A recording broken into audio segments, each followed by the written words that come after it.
창세기 12장 1절로 3절 말씀입니다.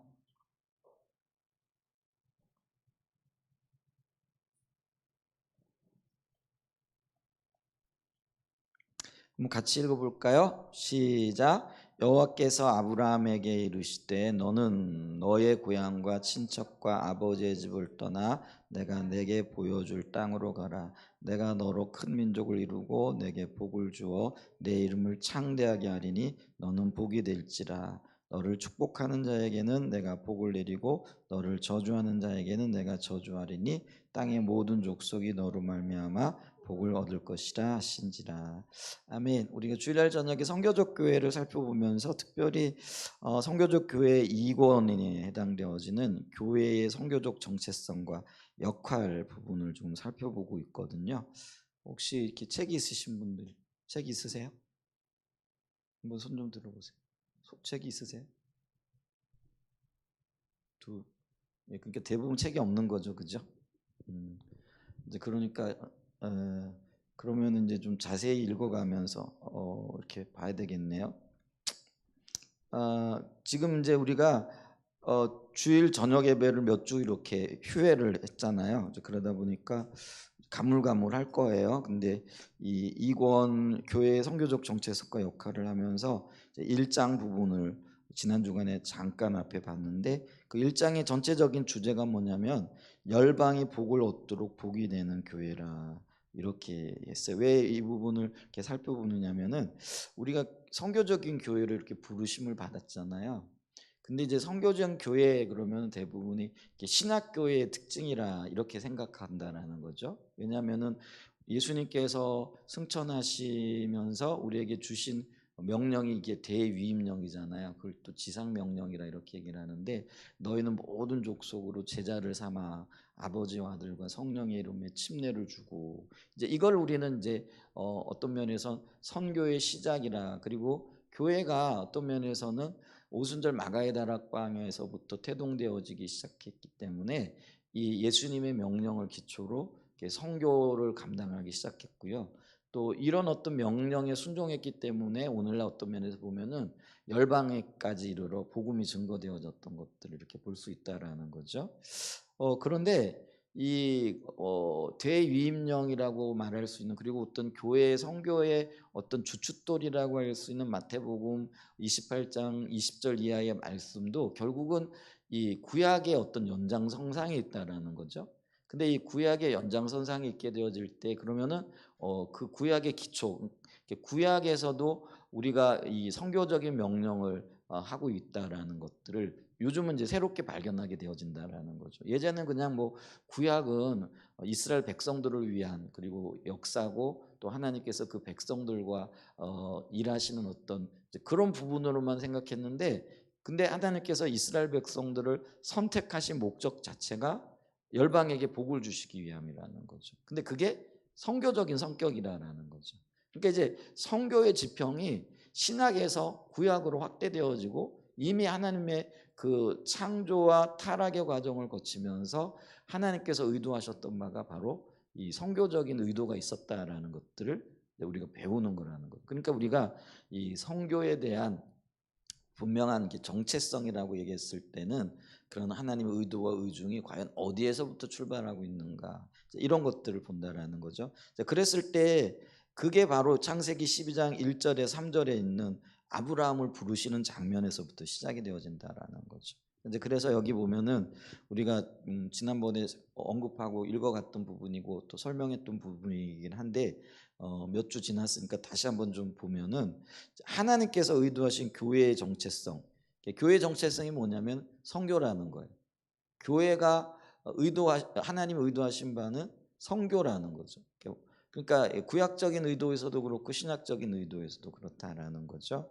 만민이 복을 얻기 위함이라는 거죠. 이게 이제 한마디로 얘기하면은 하나님의 선교라는 거죠. 근데 이런 하나님의 선교의 분명한 어떤 의도를 그리고 역할을 이해하기 위해서는 우리는 지금 신약의 기초에 있어요. 신약교회라 이렇게 얘기를 하기 때문에 근데 사실은 구약에서부터 이 하나님의 의도가 있더라라는 거죠. 그래서 이 구약으로 거슬러 올라가는 것이 중요하다. 그러면서 단연코 중요한 구절 중 하나가 오늘 우리가 읽었던 창세기 12장 1절과 3절의 말씀이라는 거죠. 그래서 이 구절에서도 볼 수 있는 하나님의 의도는 뭐냐면, 그러니까 하나님의 백성들, 이게 이제 신약의 교회잖아요. 그러니까 구약의 하나님의 백성들이 신약에는 하나님의 교회가 되어지는 거죠. 그래서 이 하나님의 백성들이나 하나님의 교회를 세우신 의도는 한마디로 얘기하면은 열방의 복이 되기 위한 그 교회가 되어지는 거라는 거죠. 그러니까 이게 있어요. 열방의 복을, 이 창세기 12장 1절과 3절도 보면은 아브라함의 사명이 뭐냐면은 복 받는 거예요. 근데 그 복 받는 게 뭐 때문에요? 열방의 복이 되기 위해서, 열방의 복을 전하기 위해서. 그렇다는 거죠. 그리고 이 신약에 우리가 대이음용에도 결국은 그거거든요.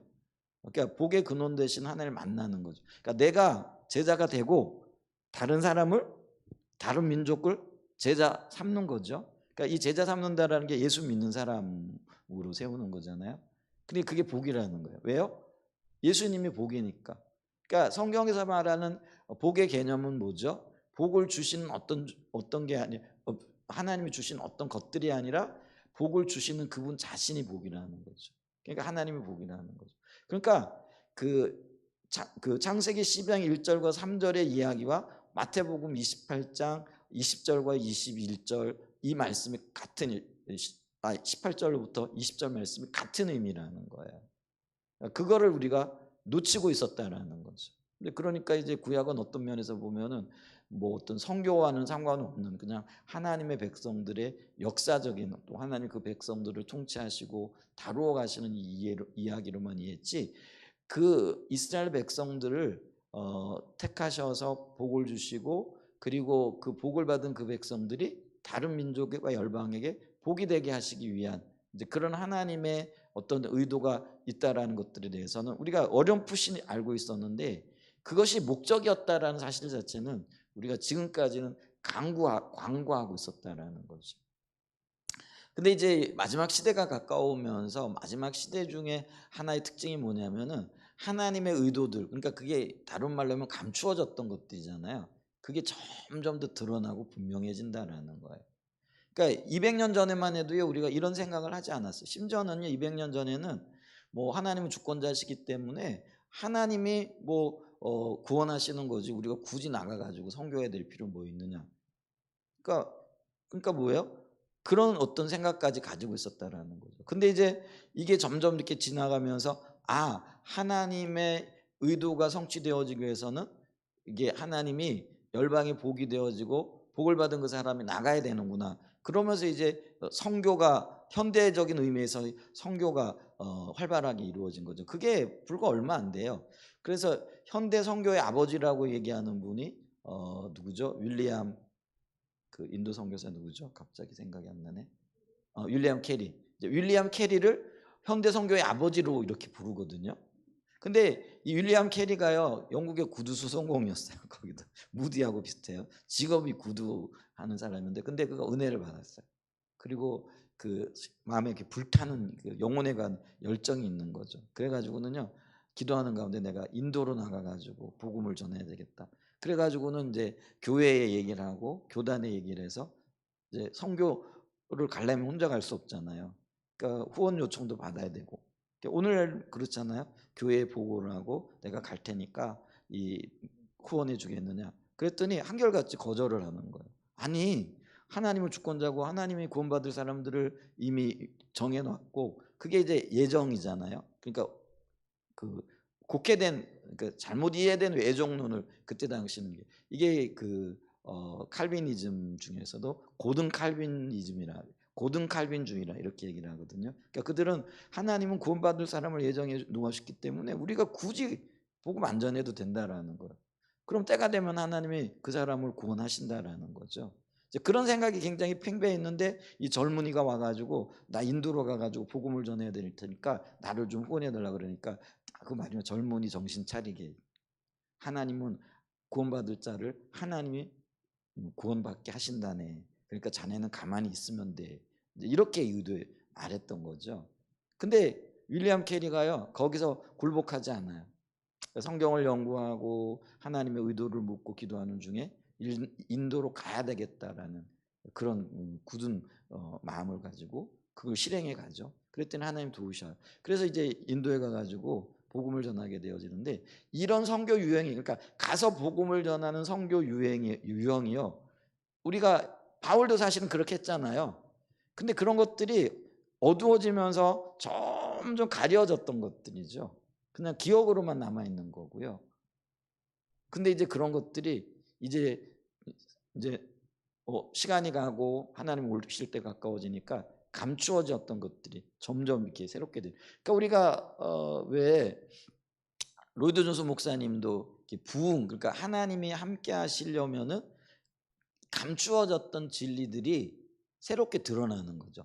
그러니까 영적으로 어두운 시대가 되어지면은요, 하나님의 마음, 하나님의 의중과 의도들이 감추어지는 거예요.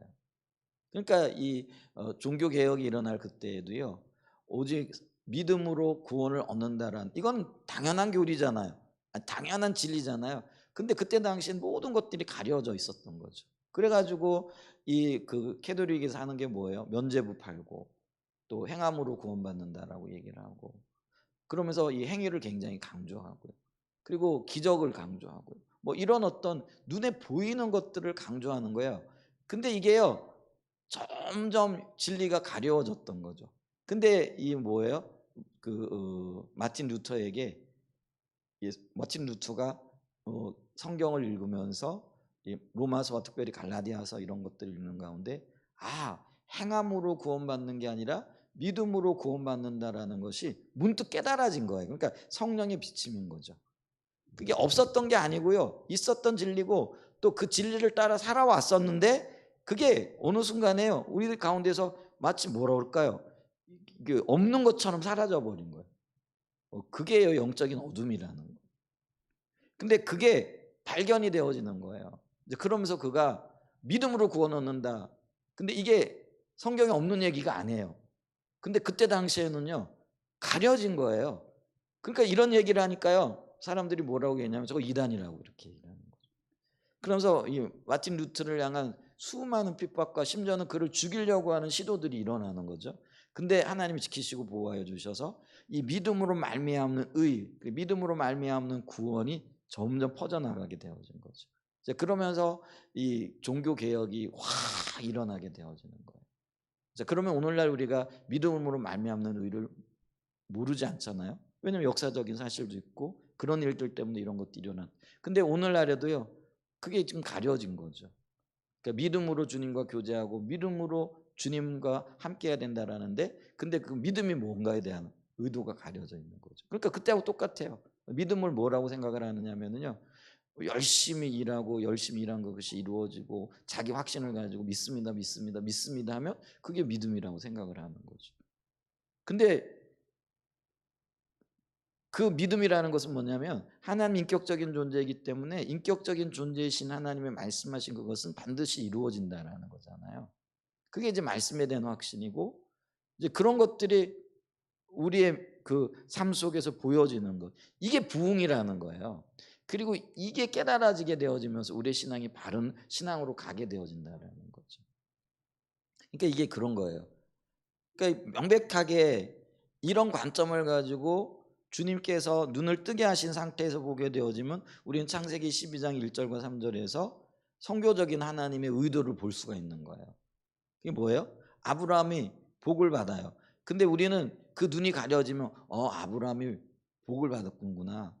그리고 아브라함이 가는 곳마다 사람들로부터 칭찬받고, 아브라함을 축복하면 그 사람도 복을 받고, 아브라함을 저주하면은 그 사람도 저주를 받고, 그러면서 이 아브라함의 복에 집중되어져 있는 거죠. 근데 이거를 하나님이 비춰주시는 성교적인 눈으로 보게 되어지면 아브라함이 초점이 아니고 누가 초점인 거예요? 아브라함 때문에 복을 받게 될 민족, 나라, 다른 사람들이 초점이 된 거예요. 그러니까 하나님은 아브라함을 왜 복 주시는 거예요? 선교하려고. 그러니까 그들을 돌이키고 그들을 불러들이고 그들을 새롭게 하는 게 그게 선교라는 거예요. 그러니까 이게 보이더라는 거예요. 그러니까 이게 하나님의 선교 명령, 그리고 우리가 초점을 맞춰야 될 성경적인 토대가 마태복음 28장이 아니네.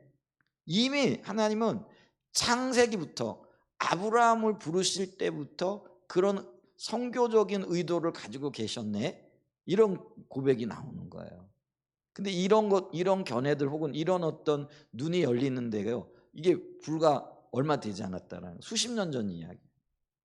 여러분 이런 관점에서의 어떤 이야기를 들어보신 적 있으세요? 제가 어렸을 때 신앙생활하고 심지어 그 신학교에서 배울 때도요. 이거를 선교적인 관점에서 그냥 해석하지 않았어요.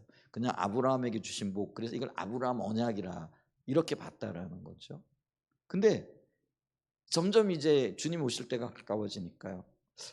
언제 오실지는 잘 모르겠지만은 이런 감추어졌던 것들 혹은 가려졌던 것들이 점점 보여지고 드러난다라는 거죠. 그래서 우리가 이 그 성경을 어떻게 읽어야 되느냐면은요. 성교적인 관점으로 볼 필요가 있다라는 거죠. 그러니까 이 성경을요.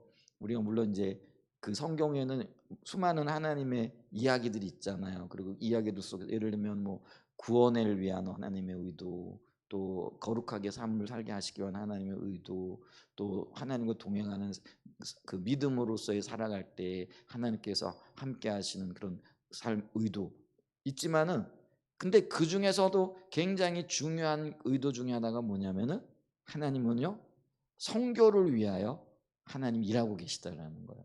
그러니까 이런 관점에서 보면은요 성경이 또 새롭게 보여지는 거죠. 그러니까 우리가 뭐 여러 관점에서 볼 수도 있지만은 성경적인 관점, 그 성교적인 관점에서 성경을 읽을 그것이 하나님의 중요한 의도도 되어진다라는 것이죠.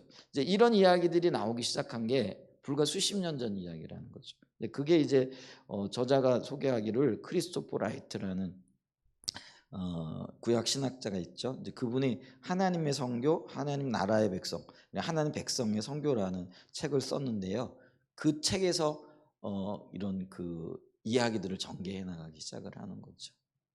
근데 음, 하나님께서 모든 것들을 한 사람에게만 깨닫게 하시는 건 아니잖아요.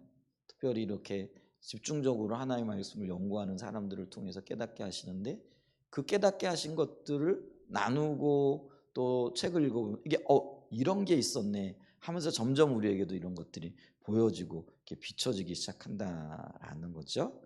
자, 그래서 발견한 게 뭐냐면 창세기 12장 1절과 3절이 신약 교회와 아주 깊은 연관이 있더라. 이제 이거를 이제 발견하게 되어졌다라는 거죠. 이제 그러면서 마태복음 1장 1절이 아브라함과 다윗의 자손 예수 그리스도의 계보라 이렇게 얘기를 하죠. 그러면서 예수님이 아브라함의 자손으로 오셨잖아요. 그럼 아브라함에게 속한 백성 중에 한 사람이었다라는 거죠. 그러니까 유대인들도 자기들 아브라함의 후손이라 자손이라 이렇게 생각을 하잖아요. 지금도 유대인들은 그렇다라는 거죠. 그러니까 예수님도 유대인의 후손, 아브라함의 후손, 다윗의 자손. 그러니까 다윗의 자손인데 다윗의 조상이 아브라함이잖아요. 그러니까 이게 아브라함의 자손이라는 거죠. 그러면은 이 예수님과 구약의 이야기가 떨어질래 떨어질 수 없는 연관관계를 갖고 있더라. 라는 거죠. 그런데 이런 연관관계 속에서 봤더니 창세기 12장 1절과 3절이 하나님께서 아브라함에게 주신 혹은 아브라함에게 전한 복음이더라 이런 거죠. 그래서 이 구절들은 하나님께서 아브라함에게 모든 이방인이 너로 말미암아 복을 받으리라 말씀하신 것을 아브라함에게 전한 복음이라라고 말하고 있다라는 것이죠. 그래서 이 창세기 12장 1절과 3절을 그렇게 부르는 것은 좋은 소식은 하나님이 열방에게 복 주시는 것. 근데 그거를 그의 후손을 통해서 일하실 거라. 이제 그러기 때문에 신약 시대를 살아가는 우리도 이 그 복 주시는 것, 다른 민족을 구원하여 하나님의 복을 나누게 하는 것, 이게 선교인데 이 근원이 벌써 창세기 12장 1절로 3절로까지 올라가더라라는 것들을 우리가 볼 수 있다라는 것이죠. 자, 그랬을 때 우리가 창세기 12장 1절과 3절의 전후 문맥을 좀 읽어봐야 되는데, 이게 왜 중요하냐면요. 창세기 12장 1절과 3절은요. 하나님께서 창세기 1, 2장에 천지를 창조하시고 그 창조하신 피조물들을 보니까 아름다웠더라 이렇게 얘기를 하잖아요. 좋았더라, 심히 좋았더라, 혹은 아름다웠더라. 그러니까 원래 하나님이 창조하신 세계는 심히 좋았어요. 보시기에 아름다웠어요. 근데 이제 창세기 3장에 들어오면서 이게 그 인류 가운데 죄악이 들어오잖아요. 이게 선악과를 따먹는 것들을 통해서 자기 중심적인 신앙이 들어오고 그것이 이제 죄의 근원이 되어지는 건데. 근데 이 죄는요, 그냥 가만히 있는 게 아니라 이 죄도요, 속성이 뭐냐면 점점 퍼져나가는 거예요. 그러니까 누룩과 같아요. 누룩을요, 우리가 예를 들어 가지고 한 덩어리 그냥 반죽 가운데 뭐 주먹만한 거 묻어두면은 그게 그냥 한 덩어리로 그냥 가만히 있는 게 아니에요. 다음 날 되면 어떻게 돼요? 온 그 뭐죠? 반죽에 다 퍼지는 게 그게 누룩의 특성이에요. 근데 죄도 똑같은 거예요. 그냥 죄 그러면 그냥 가만히 있는 게 아니라요. 이 죄가요 누룩처럼 온 사방을 퍼지게 되어지는 거예요. 그래서 보면은요. 우리가 창세기 11장까지 가게 되어지면은요. 이 죄가 온 세상에 관영하게 되어지는 거예요. 그래서 이 온 세상에 관영하게 되어지는 과정 중에서 6장에 보면 하나님께서 노아의 심판, 홍수 심판을 통해 가지고 죄를 한번 정리를 하세요. 근데도요, 이 죄가 없어지는 게 아니에요. 그래서 창세기 11장 가면은요, 이 죄가 온 땅에 관영하게 되어지면서 사람들이 드디어 뭘 하는 거냐면 바벨탑을 쌓는 거죠. 그러면서 이 하나님 없이 살아가려고 하는 구체적인 행동을 하는 거죠. 그게 이제 창세기 11장까지의 이야기입니다. 그러니까 죄가 관영한 거예요. 그러니까 이제 하나님이 이제는 그들의 모습을 보면서 결단을 하셔야 될 시점이 온 거예요. 어떤 결단이요? 완전히 없애든지 아니면은 이들을 용서하고 새로운 계획을 세워나가야 돼요. 두 가지 이 뭐죠? 그 막다른 어떤 그런 자리에까지 이르신 거죠. 근데 12장이 왜 중요하냐면요. 하나님이 두 가지 어떤 선택을 하실 수 있는데 그 죄지은 백성들, 죄지은 인류를 멸하시려고 선택하고 결단하신 게 아니라 그들을 구원하시고 새롭게 하시기로 선택하신 거예요. 근데 그 새로운 선택의 시작이 누구를 통해 이루어지는 거예요? 아브라함을 통해서 이루어진다는 거예요. 그리고 그 이야기가 지금까지 이어지고 있는 거죠. 그러니까 이 창세기 10장 1절과 3절이요. 그런 맥락에서 보게 되어지면은 하나님의 새로운 선택, 새로운 결단의 결정판이라고 얘기할 수 있다라는 거예요. 그러니까 이게 굉장히 중요한 의미를 갖고 있다라는 거죠.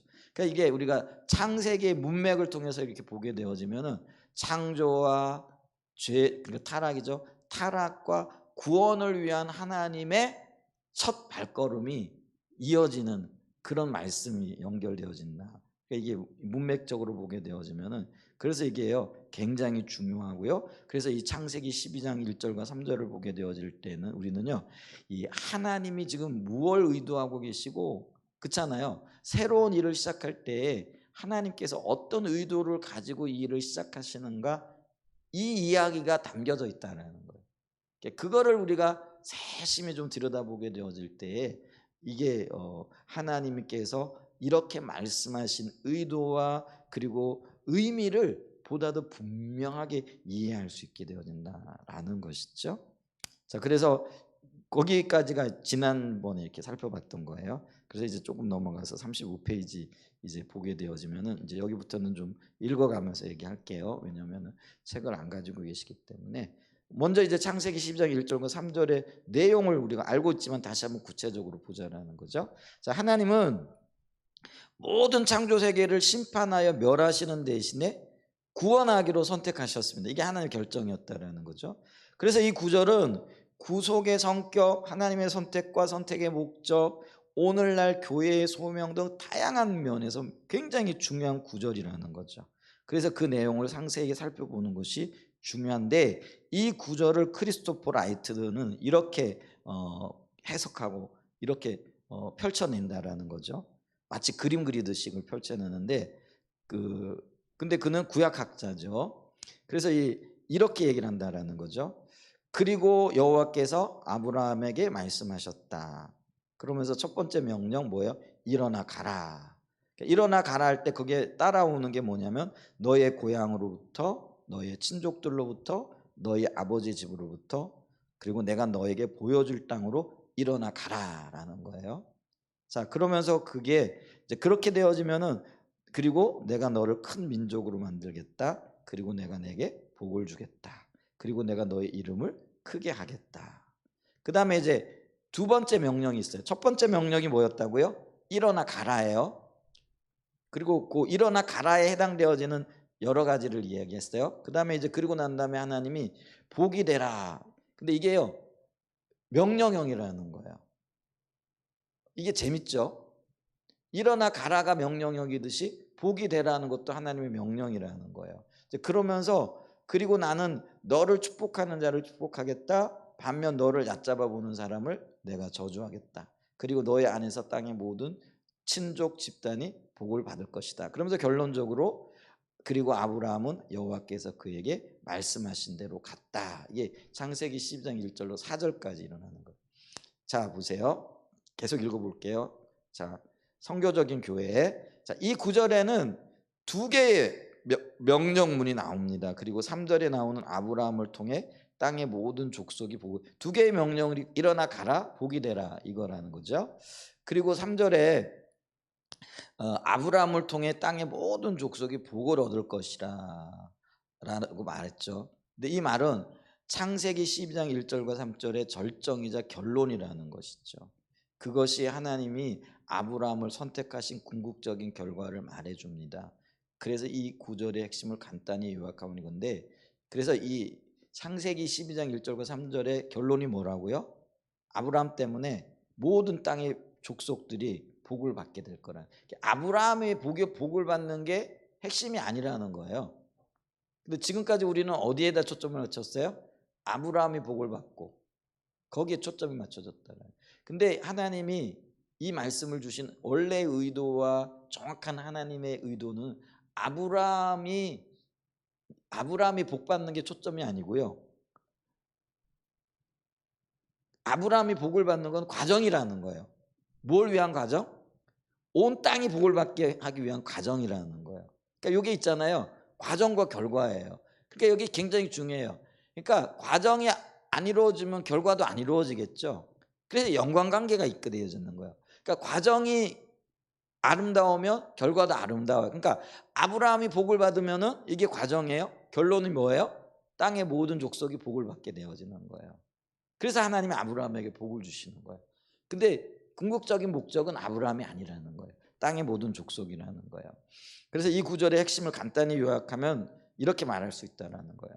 가라, 너는 복이 될지라 땅의 모든 족속이 너로 말미암아 복을 얻을 것이라. 근데 이 말이 어디서 많이 본 것이라는 거죠. 마태복음 28장 18절과 20절이 결국은 이 말이라는 거예요. 한번 좀 볼까요? 마태복음 28장 18절과 20절 한번 찾아주세요. 마태복음 28장 18절로 20절.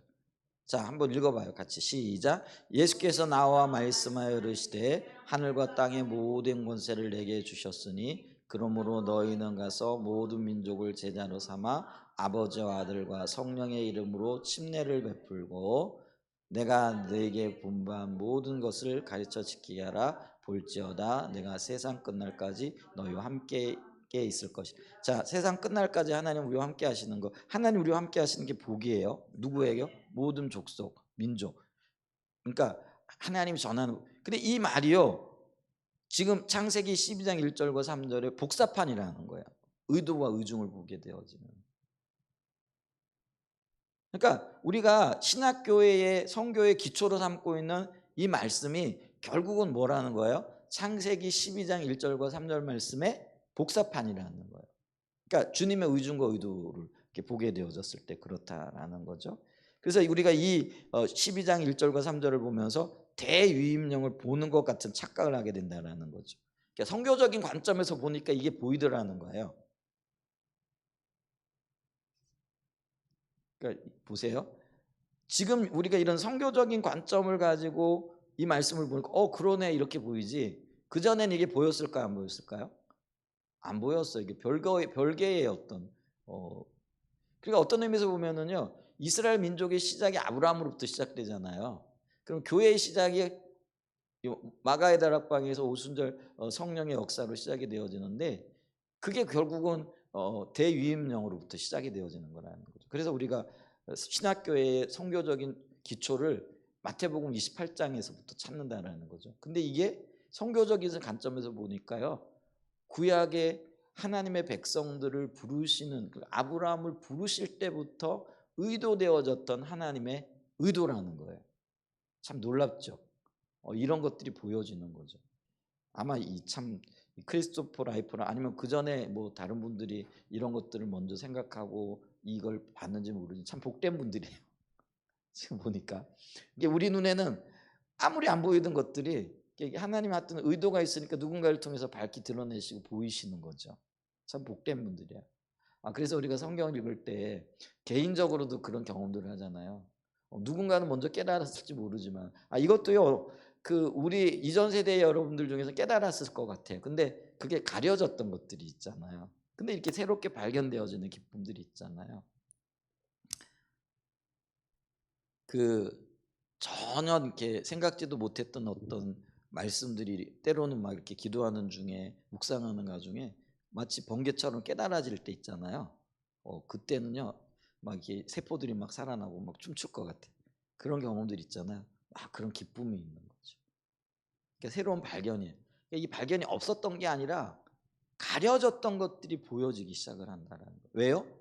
이 마지막 시대가 선교의 시대잖아요. 하나님 우리로 하여금 내가 복을 받는 그 이유가, 내가 복을 받아야 돼요. 근데 그 복을 받는 이유가 나 때문이 아니라는 거예요. 누구 때문에요? 누군가가 나를 통하여 복음을 받게 되어질. 그러니까 우리 한사랑 예전교회가요, 좀 그래요. 잘 돼야 돼요. 좀 기도해요. 잘 돼야 될 이유가 뭐예요? 뭐 우리가 잘 먹고 잘 살기 위해서. 그런 욕심들이 있는데 좀 버려야 되겠죠. 그게 아니라는 거예요. 그러니까 한사랑 예전교회가 잘 돼야 돼요. 신앙의 본질을 추구하고 십자가의 복음을 따라가면서 성령의 인도를 받고, 이게 지금 외로운 길이지만 이 길을 따라갈 때 하나님 함께 하시네, 복이 있네, 잘 되네. 그러면 이걸 보고 다른 교회들이, 또 다른 사람들이 우리도 저길 가야 되네, 이게 바른 신앙이네, 이렇게 생각할 거라는 거예요. 그러면은 한사랑 예전교회가 복을 받는 이유가 우리 때문이 아니에요. 누구 때문에 그걸 주시는 거라고요? 다른 사람들을 위해, 다른 교회를 위해서, 다른 그리스도인과 주를 알지 못하는 사람들을 위해서. 그게 이제 좋게 보면 내가 복을 받아야 돼요. 왜요? 나 때문이 아니고요. 그러니까 나 때문에 복을 받는 것, 복을 받기 위해 집중되어지면은 이게 기복주의가 되어지는 거예요. 근데 그걸 벗어나 가지고 하나님의 목적을 위하여 복을 받기를 우리가 사모해야 된다는 거예요. 그 초점이 그때는 누구가 되는 거예요? 하나님이 되는 거죠. 하나님의 의도, 하나님의 뜻이 이루어지기 위하여. 그래서 누군가가 나를 보면서 저 사람이 믿는 예수는 어떤 예수지? 저 사람이 정말 아름답고 귀한 어떤 삶을 살아가네. 이걸 보는 거죠. 그러면서 돌이키는 거예요. 그게 하나님의 의도고 의중이에요. 그러니까 우리가요, 성교적인 삶으로 부름을 받았다는 게 이거라는 거예요. 그게 말을 해야만이 아니고요, 삶을 통하여 열매 맺는 것들을 보면서 우리의 삶을 보고 그들이 돌이키게 되어지는 그런 놀라운 은혜들이 있게 되어진다라는 것이죠. 아멘. 자, 그래서 많은 사람들이 이 구절에서 마태복음 28장의 대위임령을 포함한 하나님의 선교 전략과 전체 취지에 대한 기초를 봅니다. 그렇다면 이 구절은 선교는 물론 교회를 이해하는 데 중요한 영향을 미칠 수 있다는 거죠. 그래서 우리는 이 구절에서 하나님의 백성을 향한 하나님의 부르심은 처음부터, 그러니까 그 백성들을 부르실 첫 단추부터 선교적이었다는 사실을 분명하게 볼 수 있습니다. 그리고 그 소명의 핵심은 우리가 이 구절의 맥락에서 보았듯이 하나님의 포괄적인 구속의 역사에 동참하는 것입니다. 아울러 우리는 이 구절에서 선교적인 소명의 근본적인 취지도 볼 수 있습니다. 그것은 열방으로 복을 얻게 하기 위한 것입니다. 모든 하나님의 백성은 처음부터 선교사가 되어야 하는 존재입니다. 선교사 얘기하니까 우리가 지금쯤 이 선교사는 뭐 이렇게 짐 싸들고 나가가지고 다른 나라 다른 민족에 가가지고 복음 전하는 사람들이 꼭 아니라는 건 이해하고 계시죠? 그들도 물론 선교사예요. 근데 우리의 삶의 자리에서 우리가 복 받는 자리에 서는 것, 우리의 복을 통해서 다른 사람들에게 복을 나눌 수 있도록 하는 거. 이것도 선교사라는 거예요. 그게 선교적인 삶이라는 거예요. 그러니까 우리가 잘 살아야 돼요. 복 받는 삶을 살아야 돼요. 주님과 교제하고 주님의 통치를 따라갈 때 거기에 따른 하나님의 샬롬, 평강, 생명이죠. 그걸 누리는 은혜가 있어야 된다는 거죠. 그래서 아까도 얘기했잖아. 한사랑의 예전교회가 복받아야 돼요. 저와 여러분이 복받아야 돼요. 나를 위해서가 아니라 우리 한사랑의 예전교회를 위해서가 아니라 선교적인 삶을, 선교사의 삶을 감당하기 위해서 복을 받아야 된다라는 거죠. 그래서 모든 하나님 나라의 백성, 모든 교회는 처음부터 선교사 혹은 선교적인 교회로 부름받았다라는 거예요. 그들은 다른 사람들을 위한 축복의 통로가 되도록 선택받았습니다. 그래서 하나님 우리를 구원하신 목적 자체가 다른 사람들을 구원하고 다른 사람들에게 복을 주기 위한 하나님의 복의 통로로, 우리가 복의 근원이 아니고요. 복의 근원은 누구세요? 하나님이시잖아요. 근데 우리는 뭐예요? 하나님의 복을 전하는 통로로 선택되고 부름. 그러니까 우리의 구원 목적에도 이 선교적인 의미가 담겨져 있더라라는 거죠. 그래서 하나님의 백성은 처음부터 한편으로는 하나님 자신을 위한 백성이지만 동시에 다른 사람들을 위한 백성입니다. 열방이 복을 얻도록 복이 되는 교회. 다른 말로 하면 그 열방이 복을 얻도록 복이 되는 우리 자신, 우리 개인이, 이게 처음부터 하나님께서 의도하신 교회의 모습이고 우리를 부르신 모습이라는 거예요. 자, 이런 거 생각하면 진짜 놀랍잖아요. 이런 걸 곰곰이 생각하면 막 가슴이 뛰어요. 야, 우리는 모르고 있었는데 그냥 어쩌다가 내가 구원받았나, 뭐 내가 고맙고 감사하다, 이제 뭐 이렇게는 생각하죠. 나를 구원하신 하나님 감사합니다. 구원의 하나님을 찬양하기도 하지만은요. 근데 이 하나님의 선교적인 관점에서 우리를 구원하신 목적을 보게 되어지면 그것보다도 한 차원 다른 이야기들이 전개되어지고 있더라고요. 나를 구원하신 게 열방을 구원하시기 위한 하나님의 의도 속의 하나라는 거. 그러면 그 의도가 이루어지기 위하여 우리가 깨어 있어야 되는 거죠. 그러니까 그 의도를 알고 그 의도에 맞추어 우리의 삶을 살아가는 것과 아무것도 모르고 깜깜하게 그냥 자기 자신만 쳐다보다가 하나님의 의도와 의미 뭐 이런 것들과는 전혀 상관없이 살아갈 때 맺게 되어질 열매 자체가 다르더라는 거예요. 근데 우리가 깨어 있어야 돼. 그러니까 수많은 하나님의 백성들이 있지만 이런 의도와 의중을 깨달아 알아. 그렇게 삶에 적용하면서 은혜를 구하면서 그 일이 이루어지기를 위해 기도하며 나가는 사람들이 얼마나 되느냐라는 거죠. 우리가 지금까지 그렇게 살아왔잖아요. 그냥 나 하나 구원받은 거 그거 감사하면서 뭐 그게 하나님의 뜻인 줄 알고 그렇게 만족하며 살아왔잖아요. 근데 하나님의 의도는 그게 아니라는 거예요. 나 때문에 누가요? 이웃이. 우리 교회 때문에 누가요? 다른 교회들이 복을 받고 주님을 만나고 그들도 또 복을 위한 통로가 되어지기를. 그 일을 위하여 내가 선택을 받았고 우리 한사랑 예전교회가 선택을 받았다. 이런 거를 생각하면요 사실 가슴 벅찬 이야기죠. 야, 이게 그런 의도가 있었어? 그런 의미가 있는 거야? 와, 이 그러니까 하나님은 천재 중에 천재시죠, 그죠? 우리는 뭐 진짜요, 뭐 하나님의 어떤 일하시는 거를요 진짜 따라갈 수가 없어. 그러니까 이제 이런 어떤 관점에서 보면은 우리의 삶에 일어나고 있는 모든 일들 그게 어떤 면에서는 진짜 겪기 싫은 고난이라고 할지라도요. 하나님은 그 고난 속에 하나님의 의도를 갖고 계시고 그 일을 이루고 계신다는 거죠. 이걸 우리가 믿음의 눈으로 봐야 돼요. 깨달아야 돼요. 그럴 때 맺게 되어질 열매가 얼마나 놀라울 것인가.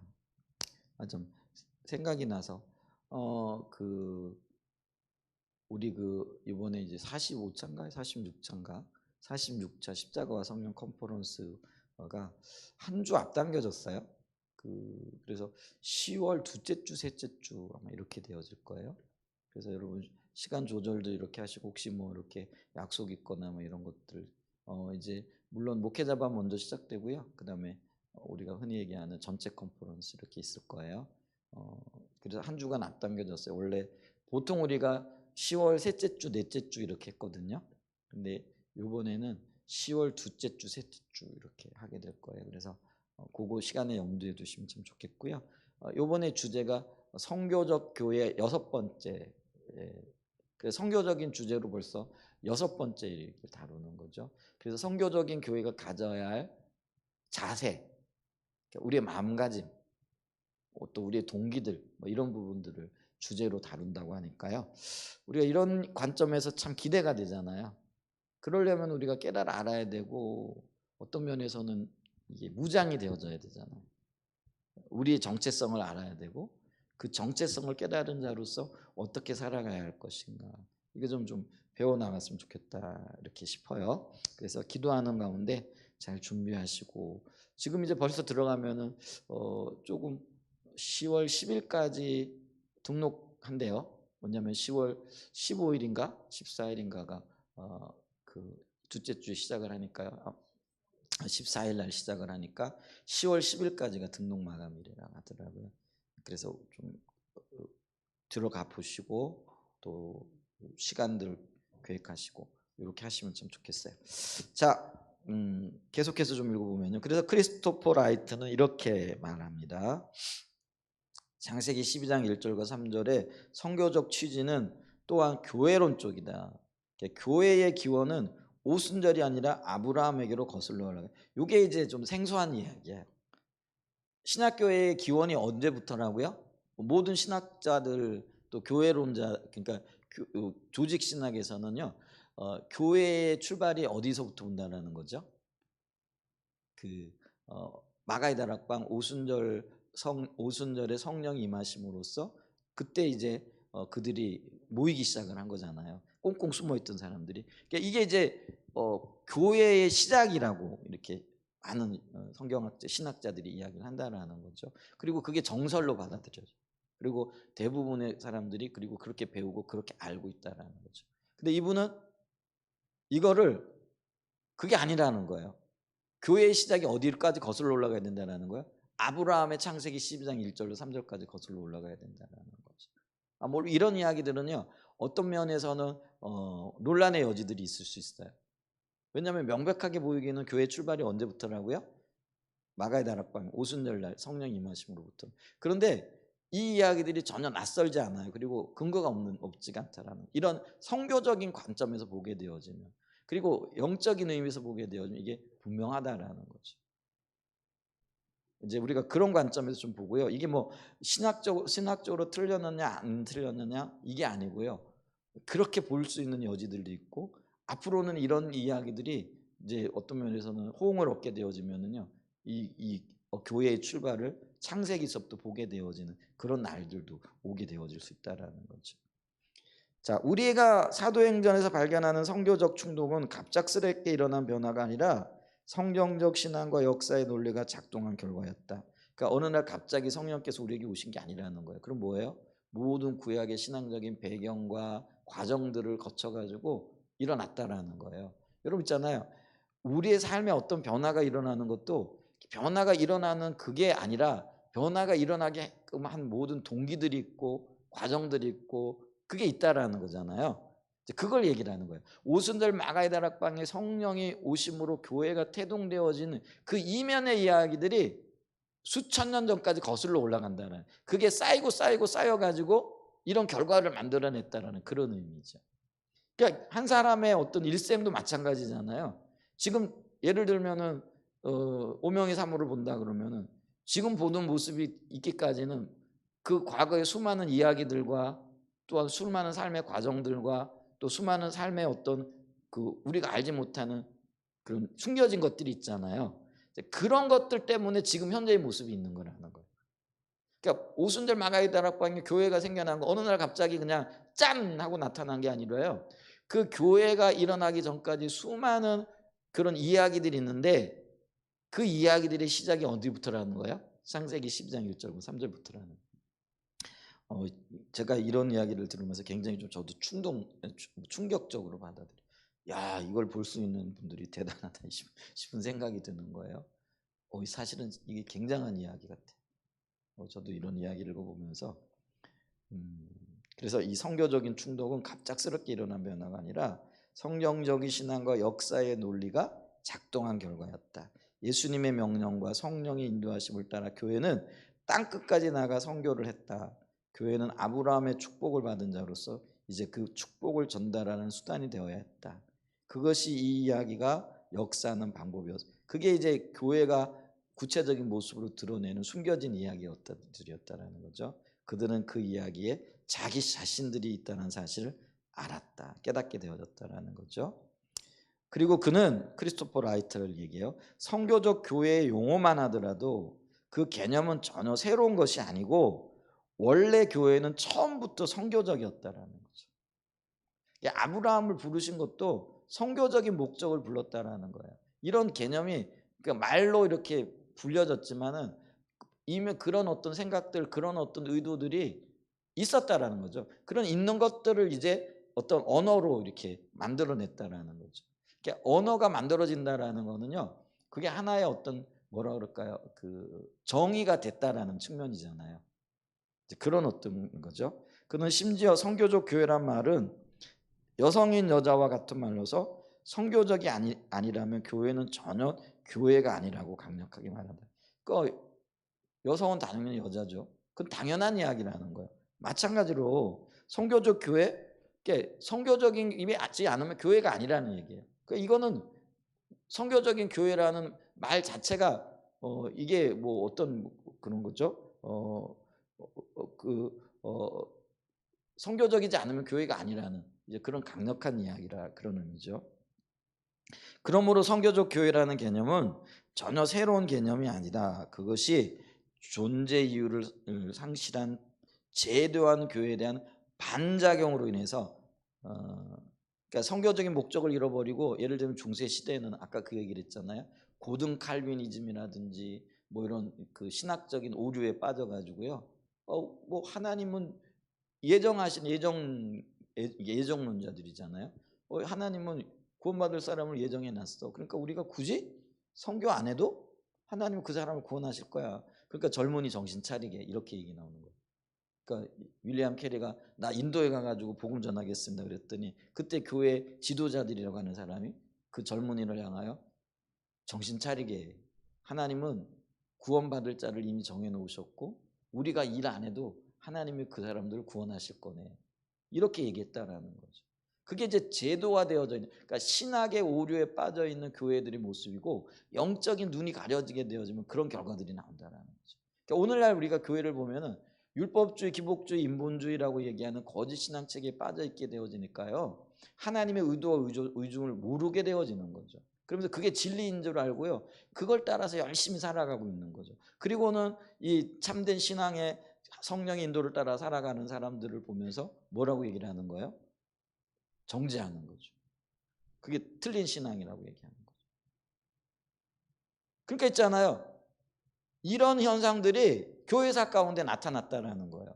수천 년의 기독교 역사에 반복적으로 이런 일들이 일어났다라는 거죠. 이제 그러면서 그런 어떤 것들을 깨트리기 위하여 그리고 바른 성경적인 의미에서의 성교를 주장하고 그거를 정리하기 위하여 성교적인 교회라는 말이 생겨났다라는 거예요. 원래 없었던 게 아니고 그런 것들을 새롭게 하고 또 반작용 그러니까 제도화된 교회가 성교를 방해하고 성교를 제대로 이해하지 못하고 있는 것들을 깨트리기 위하여 교회는 원래 성교적이었고 그게 교회의 그 설립 목적이라는 것들을 주장하기 위하여 성교적인 교회라는 용어가 생겨났다. 지금 이렇게 얘기하는 거예요. 그러나 참으로 우리가 성경 신학에서 아브라함 이래로 열방에 하나님의 복을 전하는 수단이 되도록 선택받고 부름받은 백성의 공동체를 교회로 이해한다면은 성교적인 교회가 되는 것 외에는 다른 무엇이 있을 수 있다는 말인가? 성교는 교회의 정체성, 우리의 정체성이라는 거 우리의 존재 목적이라는 거죠. 그래서 우리가 지금 이곳에 존재하는 이유다. 성교는 교회는요. 복음을 전하고 나누는 그러니까 받은 복을 나누는 그게 우리의 존재 이유라는 거죠. 그러니까 우리가요 복음 전해야 돼요. 근데 복음을 전하는 방식도 요즘은 조금 바뀌긴 했어요. 옛날에 우리가 50년대, 60년대, 뭐 70년대까지만 해도 길거리에 나가가지고 왜 예수천당 뭐 그건 최근록 목사님 시작했다 그러잖아요. 일제 시대 때 시작을 한 거야. 그런 방법으로 있고 또 뭐 길거리 노방전도, 요 축호전도라고 그래가지고 예전에 막 집집마다 쫓아다니면서, 그게 이제 선교 방법이에요. 근데 시대에 따라 선교 방법은 바뀔 수 있어요. 근데 선교 자체는 바뀌어서는 안 된다라는 거예요. 왜냐하면 그게 우리의 정체성이라는 거예요. 존재 이유고 목적이라는 거예요. 이해가 되시죠? 그러면 이제 우리가 고민해야 돼요. 이 진짜 인터넷 시대에 길거리에 나가서 아무리 복음을 전해도 그게 안 먹히는 시대가 되어진 거죠. 오히려 아이들에게 교회 가자고 교회 데려갔다가요, 유괴했다고 어떻게 해요? 고소당하는 시대가 되어버렸잖아요. 전화번호 받았다고요, 뭐죠, 정보 뭐 그런 거 유출했다고요, 그 요즘은 벌금 물고 이런 일들이 생겨나거든요. 그럼 이 시대에 우리가 어떻게 복음을 전해야 될 것인가? 그러니까 우리가 지금까지 지금 유용한 방법으로 이해하는 게 관계 중심 전도라는 거. 그러니까 이제 우리가 관계도 잘 해야 돼요. 관계를 잘 해야 되는 거죠. 은혜가 필요해요. 이게 제가 관계를 잘 못해요. 이 목회자가 관계를 잘 해야 되는데, 그래서 이 관계를 잘하고 기존의 사람들과도 관계를 잘해야 되지만은 이게 잘 모르는 사람들도 관계를 잘해가지고 잘 인도해 와야 되는데, 하여간 그게 쉽지 않아요. 그것도 진짜 어려워요. 우리 요즘 그 도영이네, 그러니까 우리 옆집에 살았잖아요. 우리가 1612호고 그게 1616호였거든. 13, 14, 15호에는 한 집 건너 한 집 건너 한 집 건너 이제 세 집째 있는 거죠. 근데 이제 뭐 있잖아요. 애들 만나면은 거기 있잖아요. 뭐 용돈도 많이 줬어요. 우리 집사람은. 저는 그런 거 되게 싫어하거든요. 근데 이제 보면 애들 만나면 뭐 있으면은 뭐 돈도 나눠주기도 하고 뭐 사 먹으라 그러기도 하고 또 뭐 그런 일을 해요. 그리고 결정적으로 아마 계기가 됐던 게 그거 같아요. 길거리에서 가다가 그분들을 만났는데 정신이 없는 거예요. 물어보니까 갑자기 아버님이 돌아가셨다 그러더라고요. 그럼 이제 철지나면 뭐 요즘 옆집에 있는 그 뭐 별로 오다 가다 만난 사람들한테 부의금 전하는 경우 거의 없잖아요. 그죠? 근데 주자 그러더라고요. 그래서 제가 성질을 했어요. 아니, 뭔 친분이 있다고 부의금을 내죠.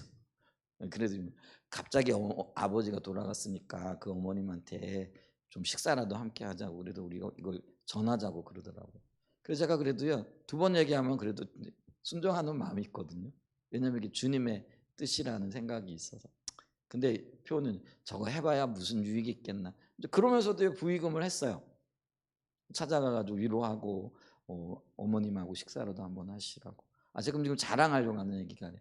그러고 난 다음에 얼마 지나고 난 다음에요, 아이들을 교회로 초청하는 일이 있었거든요. 그때 뭐 성품 교육하는. 근데 온 거예요. 그때 뭐 다른 분들도 왔었는데요. 근데 여기만 지금 유일하게 돼요. 그리고 그 엄마가요, 복음을 듣고 예수 믿겠다라는 고백을 했거든요. 이게 놀라운 일인 거죠. 아직까지 지금 이어지고 있거든요. 근데 이제 이렇게 복음이 전해지는 게 그나마 어떤 면에 효과가 있는 거죠.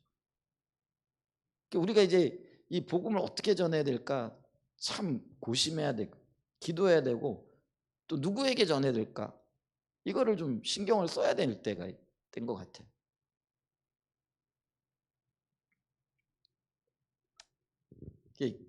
그 방법밖에 없잖아요. 이제 그러면서 우리가 선교적인 어떤 정체성을 가지고 일을 해 나가는 거죠. 그래서 우리가 이 복음을 전해야 된다는 기본적인 어떤 그런 정체성과 목적을 가지고 우리의 삶과 또 우리의 어떤 것들을 나누어야 되는 부분들이 있는 거죠. 이제 그런 어떤 영역들이 이렇게 있는 거죠. 여기까지만 읽으면서 좀 한 문단만 더 읽고 끝낼게요. 이게 참 다 차근차근 읽어가면서 좀 생각해보면 참 좋을 것 같아요. 우리 교회도요, 최근에 이제 우리 앞서가는 리더 교회는요, 이게 양육 교재라 그래가지고 요게 프로그램으로 딱 됐더라고요. 그래서 기초교육, 기본교육, 성교적 교육 이래가지고요. 이게 기초교육에는 예를 들면은 우리의 위대한 구원이 있잖아요. 그러니까 가장 구원에 관한 기본적인 진리들을 다 배우는 거죠. 그 다음에 기본교육은 십자가 복음을 토대로 해가지고 예배복이라든지 뭐 선지자적 기도라든지 하나님 경험하는 삶이라든지 이제 이런 것들을 이제 배우는 거죠. 그 다음에 이제 선교적인 어떤 삶을 위해서는요, 이 선교적인 교제를 가지고요, 그리스도인들이 어떻게 하나님의 선교에 이제 요거를요 3년 프로그램을 통해 가지고요 가르치겠대요. 그리고 아주 놀라운 얘기를 하더라고요. 요즘 어떤 얘기냐면은 그렇게 해서 이런 어떤 기본적인 신앙의 토대를 받아들이고 그런 신앙의 삶을 살겠다라고 고백하는 사람들만 교회의 회원으로 받아들이겠다라는 거예요. 그러니까 교회 정회원. 그러니까 그런 사람들 외에는 안에 와서 예배도 드릴 수 있고 뭐 같이 뭐 영상으로 예배를 드릴 수도 있는데 이제 그거를 이제 지난주에 그 리더 이제 그 리더 교회는 리더 모임이 어떤 중요한 일들을 결정하고 또 이렇게 기도하고 하는 그걸 결정을 했다 그러더라고요. 근데 그게 이제 사무처리회를 통과해야겠죠. 이게 진짜 혁신적인 이야기. 오늘날 우리는 교회만 오면 어떻게 해요? 그냥 등록 종이 나눠주고 등록하세요. 그러면 그 사람이 등록계를 제출해 그 다음 주에 교회를 안 나와도요. 그 사람은 우리 교회 교인인 거예요. 근데 그러면은 그게 예를 들면 우리 한사랑 예전교회에 주어진 비전, 한사랑 예전교회와 함께 하겠다라는 어떤 그런 어떤 기본적인 게 전혀 없잖아요. 그죠? 근데 그런 분들이 예를 들면 교회에 중요한 어떤 일을 결정할 때 예를 들면 사무처리나 이럴 때 뭐 손들고 이러면은요 전혀 엉뚱한 어떤 해결책이 난다라는 거예요. 그러니까 초대교회가 그렇게 했다라는 거예요. 초대교회는요 예배를 2번 드렸대요. 그러니까 선교적인 목적으로 이렇게 오늘 처음 오는 사람들도 이렇게 예배를 드렸는데 많은 경우 3년 이상 되고 왜냐하면 초대교회 때는요 이게 예배의 어떤 그 자리가 공개적으로 이렇게 드러나거나 그러면은 이게 박해 대상이고 순교를 당할 수 있는 위험이 있었잖아요. 그러니까 그들이 하나님과의 어떤 친밀한 교제로 나아가는 그 일을 위해서는요 교회의 정회원으로 구분되어지는 사람들만이 아주 따로 은밀하게 모여가지고 예배를 드렸다라는. 근데 그 정회원이 되는 그 과정이 기록에 의하면은 3년이나 걸렸다라는. 그러니까 아무나 교회의 회원이 되어지는 게 아니더라는 거예요. 근데 이번에 리더 교회가 그걸 결정을 했다 그러더라고요.